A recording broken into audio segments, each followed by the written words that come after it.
Bonjour, bienvenue, je suis Amandine, la fondatrice du Journal pour Soi et également votre hôte sur le podcast Pour Soi.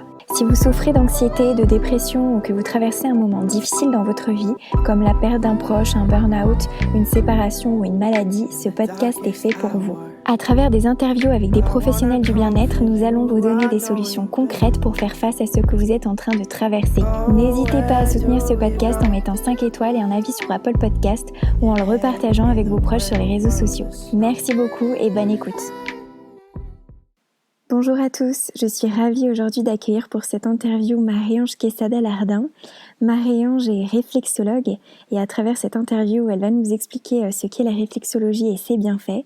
Elle nous parlera également de psychologie positive, des douleurs chroniques, comment faire quand les médecins ne trouvent rien, et nous parlerons également de quand et comment commencer un travail sur soi, quelles sont les étapes à suivre.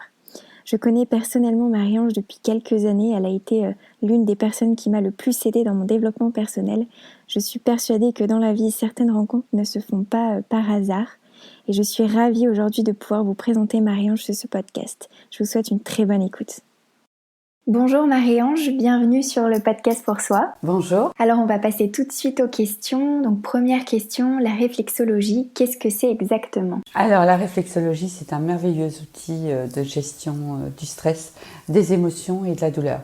À la base, c'est issu de la médecine traditionnelle chinoise et on part sur le principe qu'il y a des points sur les différents membres du corps, donc des points qui correspondent à tous les systèmes et à tous les organes.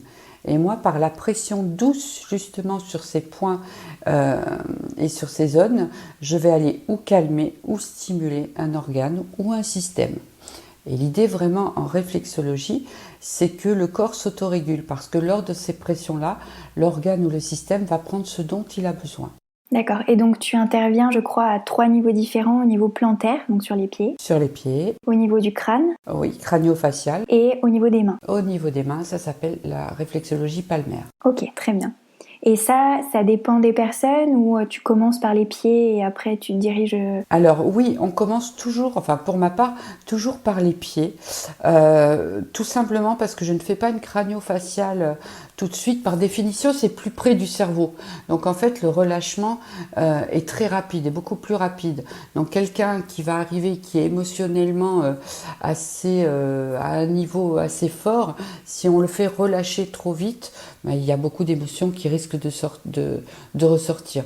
Donc là, par les pieds, c'est loin de la tête, mais par contre, le relâchement se fait tout en douceur. D'accord, très bien. À quel moment devrait-on venir voir une ou un réflexologue ? Alors j'ai envie de vous dire tout le temps. En entretien, tout le temps. Parce que, par exemple, la réflexologie va intervenir aussi sur le relâchement des tensions.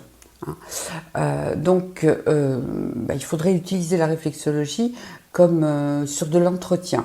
Et donc, plus vous allez accumuler de tension, et plus ça va être difficile pour vous de vous relâcher. Donc, en entretien, une fois par mois, si vous n'avez pas de pathologie particulière, en fait, on va enlever toute l'accumulation des tensions que vous avez eues dans le mois, par exemple, le mois précédent. Et vous repartez à niveau. Et donc, avec un tonus beaucoup plus important. Question suivante, peux-tu nous donner des exemples d'épreuves que tes patients traversent et sur lesquelles tu peux les aider à aller mieux ?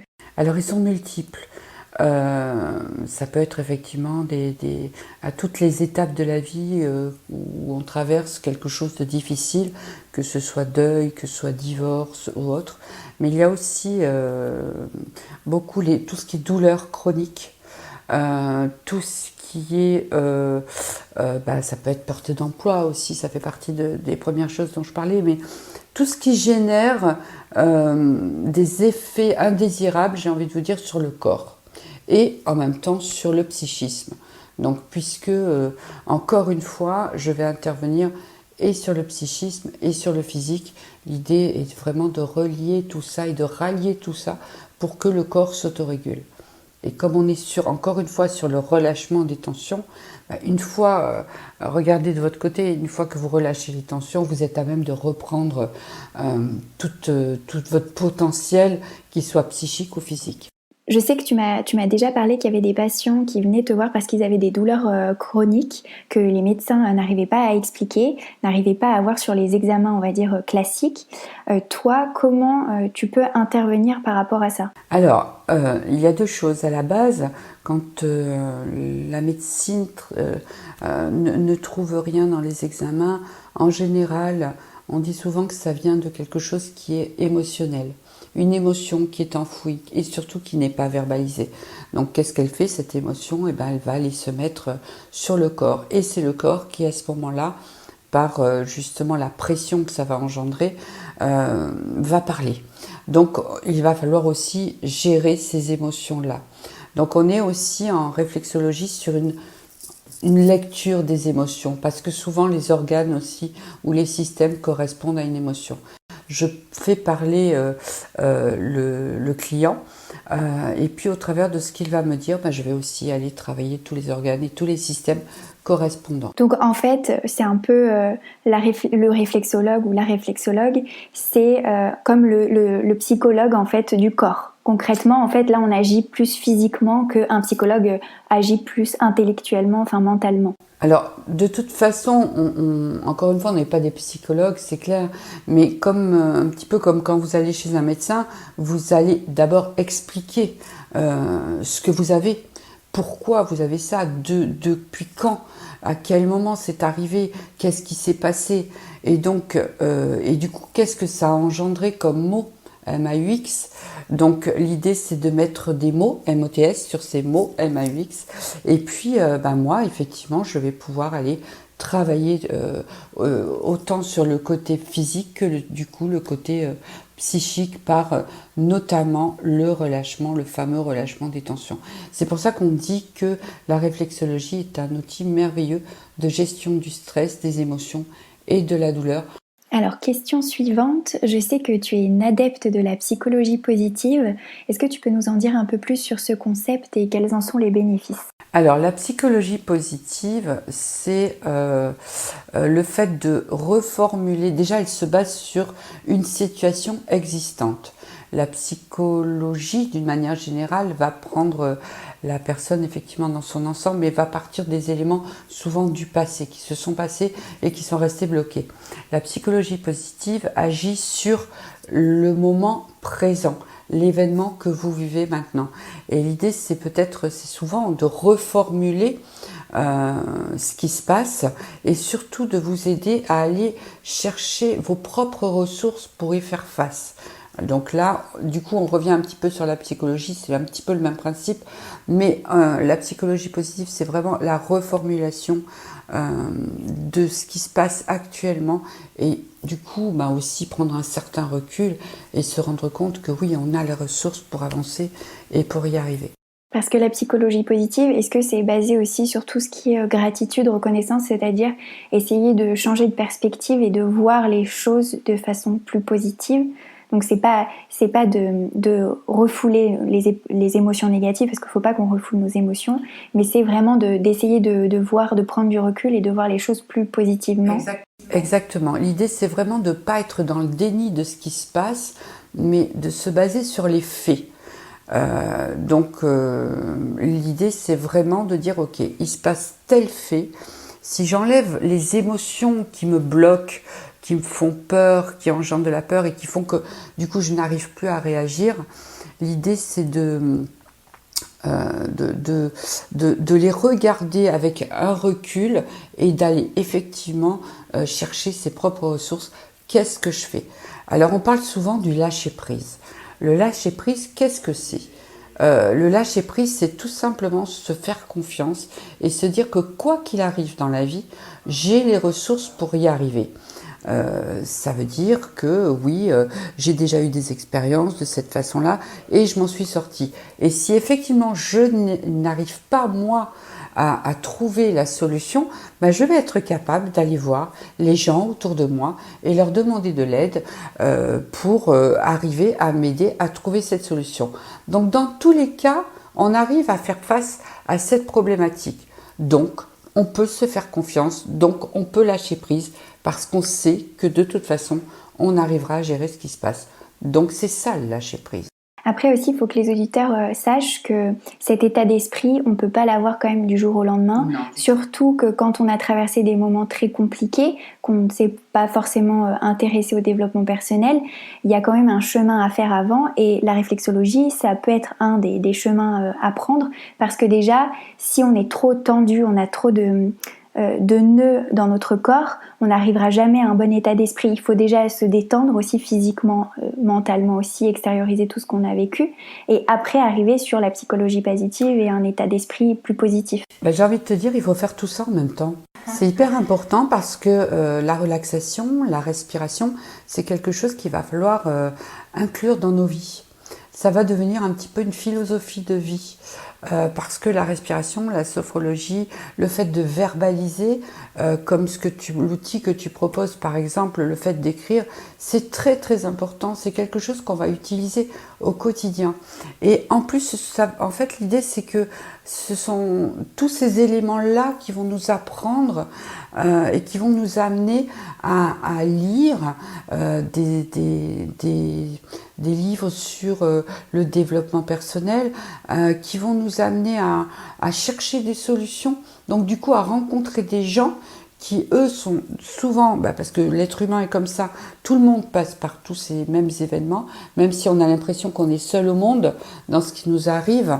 Et en fait, il faut savoir que l'être humain, même que ce soit des médecins, que ce soit des psychologues, que ce soit des coachs avec des niveaux pas possibles, ils sont tous comme nous, ils sont tous passés par les mêmes événements. Et la seule différence, c'est plus on va inclure dans nos vies ces capacités à prendre du recul et à utiliser la respiration, le fait de verbaliser, plus on va arriver beaucoup plus rapidement à gérer nos émotions et du coup à faire face aux situations. Et effectivement, la réflexologie intervient dans le fait qu'elle va contribuer à relâcher les tensions, le fait de pouvoir aussi discuter, le fait de remettre toutes les fonctions physiologiques du corps, donc du coup on récupère du tonus, et c'est vraiment un ensemble de choses.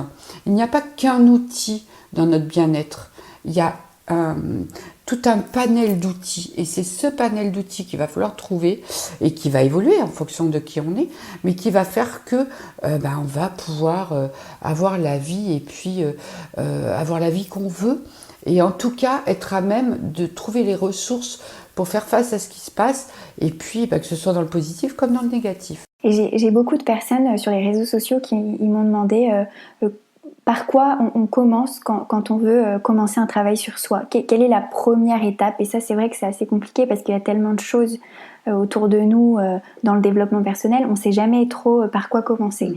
Donc une personne qui ne connaît rien sur le développement personnel, par quoi elle commence? Alors, déjà, posez-vous une question. Vous demandez qu'est-ce que vous voulez. Alors souvent, on va dire je veux juste être bien. D'accord, ce qui est normal. Ok, parce que je suis tellement dans les tensions, je m'en sors pas et tout. Donc, qu'est-ce que je peux faire pour être bien? Eh bien, la réflexologie peut être un début. Ça peut être, vous avez bien compris du coup que le relâchement des tensions est très important, que la respiration, le calme est très important. Donc, commencez à chercher justement quels sont les outils de gestion du stress et des émotions. Et là, alors ça peut être les chercher sur YouTube par exemple. Et là, vous allez trouver plusieurs outils. La verbalisation, la réflexologie, la lecture, des gens inspirants aussi. Ça, il faut beaucoup s'entourer de gens inspirants. Et puis, voilà, essayez d'aller vers ce qui vous convient. Rencontrez des gens, parlez avec des gens, échanger, parce que je vous ai dit, on est tous pareils. Et donc, tous les praticiens, tous les médecins, tous les psychologues, tous les coachs, s'ils font ce métier-là, c'est parce qu'ils sont passés par les mêmes événements que vous. Donc, ils se sont servis en fait de ce qui leur est arrivé pour du coup se former et puis en faire un outil et du coup vous les transmettre aussi à ce niveau-là. Donc cherchez, inspirez-vous et en fait c'est le début d'un merveilleux voyage. Et en fait, donc la première étape, ça serait de s'intéresser un peu au développement personnel, suivre des personnes qui nous inspirent, qui nous parlent. Déjà, ce serait la première étape. Et derrière, en fait, c'est un peu un enchaînement. Souvent, le développement personnel, c'est ça. C'est une personne qui nous connecte à un certain sujet, un certain thérapeute. Et plus on avance, plus on fait un travail sur soi, en fait, instinctivement. On s'en rend même pas compte. Complètement, parce que, en fait, quand on rentre dans tout ça, un petit peu comme les choses qui nous plaisent, au fur et à mesure, on attire les personnes à nous, les éléments à nous, qui vont nous permettre d'avancer. Alors, ce qui est intéressant aussi dans ce que tu as abordé, c'est aussi d'aller voir un psychologue. Ça, c'est hyper important. Alors, un psychologue, on n'a pas besoin d'être malade ou d'être déprimé ou d'être dépressif pour aller voir un psychologue. Vous pouvez déjà aller voir un psychologue pour vider votre sac. Vider tout ce que vous avez dans la tête. Mais vraiment, videz, dites tout ce qui vous passe par la tête. Le psychologue est déjà là pour ça. Et l'avantage d'un psychologue ou d'un psychiatre, peu importe, c'est que vous êtes face à quelqu'un qui ne va pas vous juger. Vraiment. Vous êtes dans un endroit, dans son cabinet, où vous allez tout déposer. Et en fait, le praticien, le psychologue, le psychiatre ou autre, va lui faire le tri de tout ce que vous allez dire. Et en fait, ça correspond un petit peu, le fait de vider votre sac, ça peut correspondre au relâchement des tensions, parce que du coup, vous aurez verbalisé, et du coup, vous serez à même de commencer votre chemin, parce qu'au travers de ce que vous aurez dit, votre cerveau va capter ce dont il a besoin et par où il a envie de commencer. Et du coup, vous allez poser les bonnes questions, vous allez trouver les bons bouquins qui correspondent au questionnement du moment. Et plus vous allez évoluer, et plus vous allez avoir d'autres questions, et plus vous allez rencontrer d'autres personnes inspirantes, et plus vous allez avoir les réponses à vos questions du moment. Pour rebondir donc sur les bouquins, quel est le livre qui a pour toi changé ta vie ? Alors, vraiment, il y en a deux. C'est Transformer votre vie de Louise Hay. J'ai rencontré ce livre, il est venu à moi dans une bibliothèque, dans une librairie. J'avais 26 ans. Et du coup, je suis tombée sur ce livre qui en fait a matérialisé complètement ce que j'avais dans la tête. Et je me suis rendu compte que la façon dont je pensais, de comment j'avançais et tout, en fait, c'était simplement, je faisais sans le savoir de la psychologie positive. Et donc, du coup, ça m'a donné un axe de réflexion, ça a permis de structurer aussi mes pensées pour pouvoir avancer et me conforter aussi dans comment je voyais le monde. Ça a été un petit peu comme un tuteur auquel j'ai pu me raccrocher pour construire mes pensées et puis du coup mes actions. Et puis après, il y a eu, donc je donne l'âge parce que c'est vraiment des moments de vie, et après ça a été à 43 ans. Quand j'ai fait la connaissance de mon mari, qui m'a présenté le livre La prophétie des Andes. Et ce livre-là, et lui me l'a offert en me disant, justement, comme je suis quelqu'un qui est beaucoup dans l'empathie, me l'a offert en me disant, l'idée c'est que tu vois les personnes, qui va être bon pour toi, qui ne va pas l'être, vers qui tu peux aller.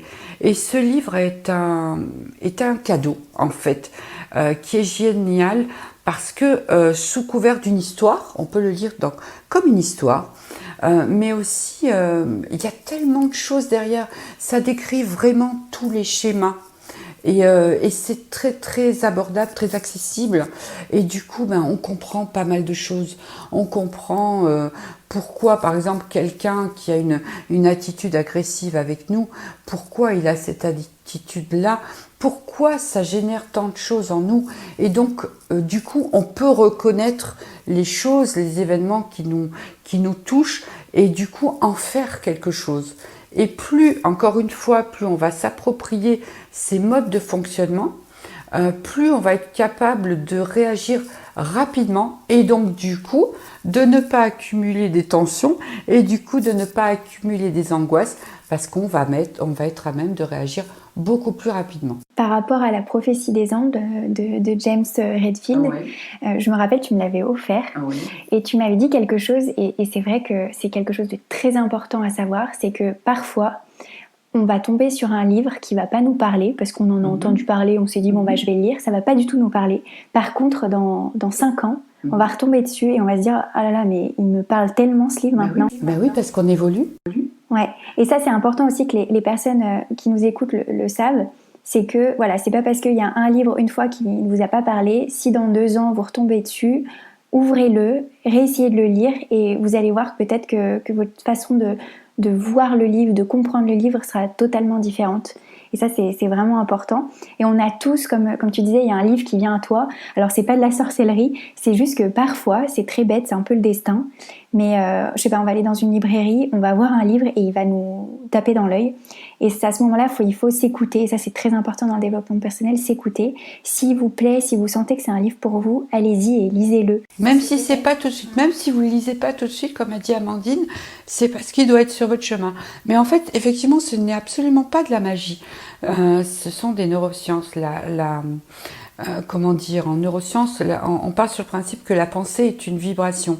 Donc, si vous êtes en recherche de solutions, en fait, vous allez vibrer justement cette vibration pour le coup, et donc vous allez attirer à vous les réponses. C'est pour ça qu'on dit que quelqu'un qui, quand on pense positif, on attire le positif, quelqu'un de négatif attire le négatif. Quelqu'un qui est hyper agressif ne va avoir en face de lui que des choses agressives, mais parce qu'il vibre cette vibration-là, il a cette pensée, il la nourrit.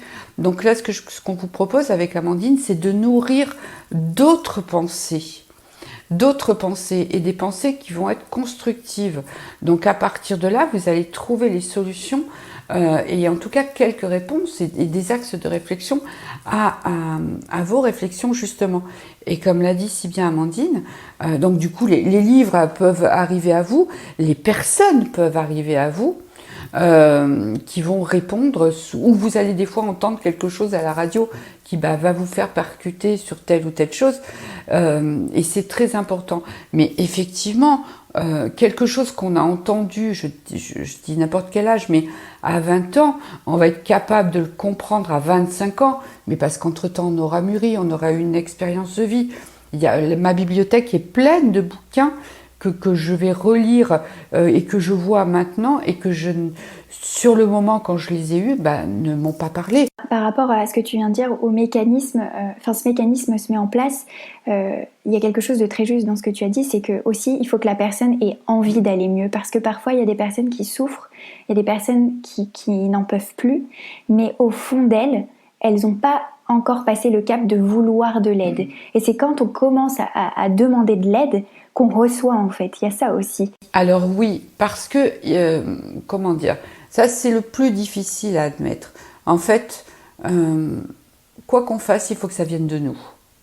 Alors j'ai envie de vous dire, est-ce que vous n'êtes pas bien, vous n'en avez pas marre de ne pas aller bien. Jusqu'à quand vous allez supporter cette situation? Donc, tant que vous n'en aurez pas marre d'être pas bien, vous n'allez pas réagir. Donc, c'est vrai que par contre, il y a des choses tellement difficiles que ça va être des rencontres qui vont faire qu'on va réagir.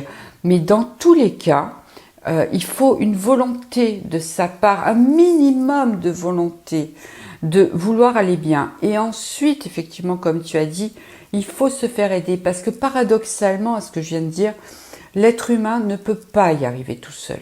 Ce n'est pas possible. Et c'est pour ça qu'il y a des psychologues, et c'est pour ça qu'il y a des philosophes, et c'est pour ça qu'il faut parler autour de soi de ce qui se passe, parce que du coup, on se rend compte que tout le monde est passé par là où vous êtes passé, parce qu'encore une fois, on a l'impression qu'on est seul au monde.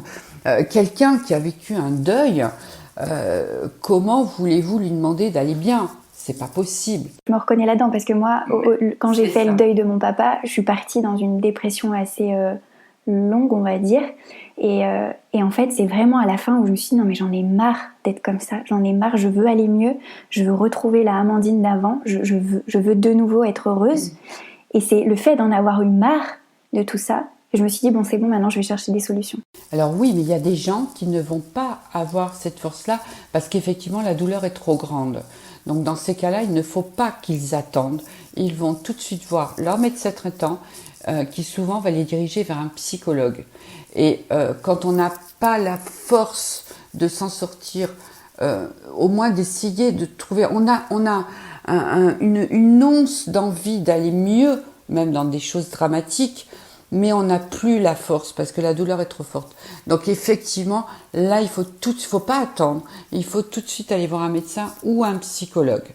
Mais pour les personnes qui, comme toi, ont vécu un deuil et donc ont eu quand même, sont tombées, mais ont eu quand même un peu plus de force, on va dire, pour arriver et se dire, bon, maintenant j'en ai marre, qu'est-ce que tu as fait? Je suppose que tu es allé voir ton médecin traitant. Après, on peut aller voir le médecin traitant. Après, il y a des personnes qui ne sont pas forcément très proches de leur médecin traitant ou carrément aller, là pour le coup, voir un réflexologue tout de suite aussi. Alors, moi j'ai envie de vous dire, oui, un réflexologue. Le réflexologue va être capable, pour revenir à mon activité, de vous aiguiller aussi et de vous dire, oui, là, effectivement, ça va pas.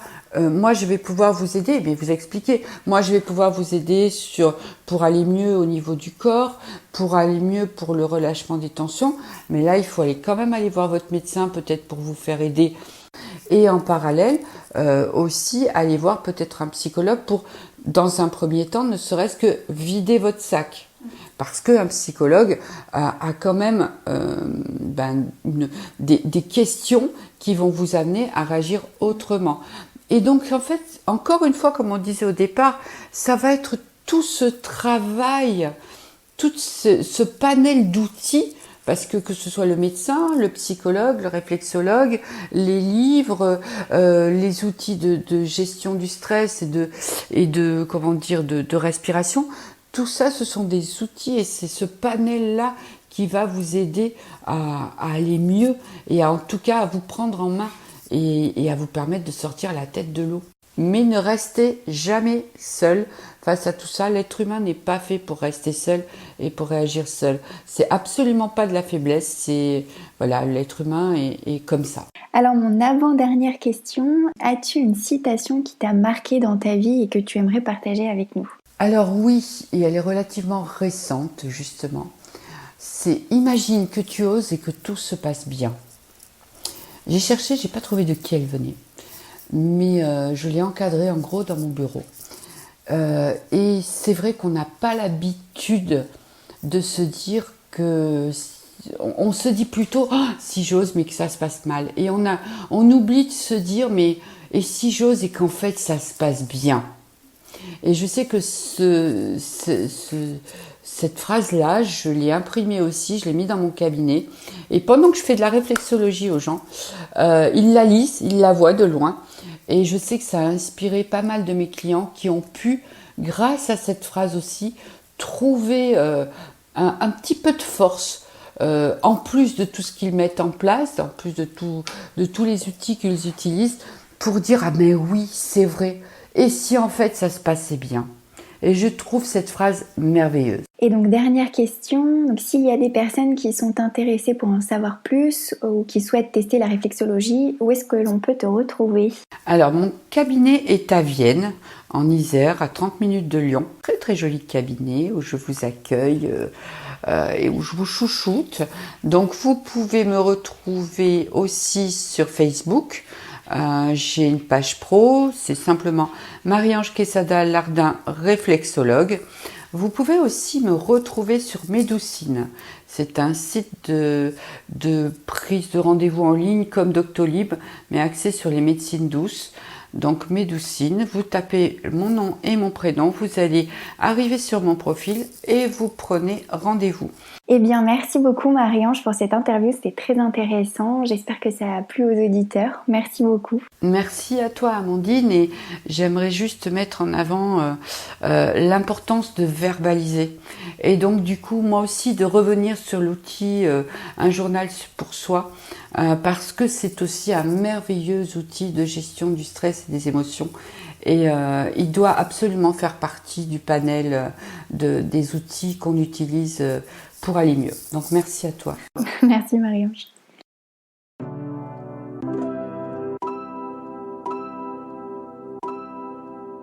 Cet épisode touche à sa fin, merci pour votre écoute. Si vous avez des questions, n'hésitez pas à m'envoyer un message sur les réseaux sociaux, vous trouverez les liens dans le descriptif de cet épisode. Vous trouverez également les liens de Marie-Ange ainsi que les titres des livres cités dans l'épisode. Si l'épisode vous a plu, n'oubliez pas de vous abonner, de laisser un avis et 5 étoiles sur Apple Podcast. C'est gratuit et ça m'aide beaucoup. À très vite.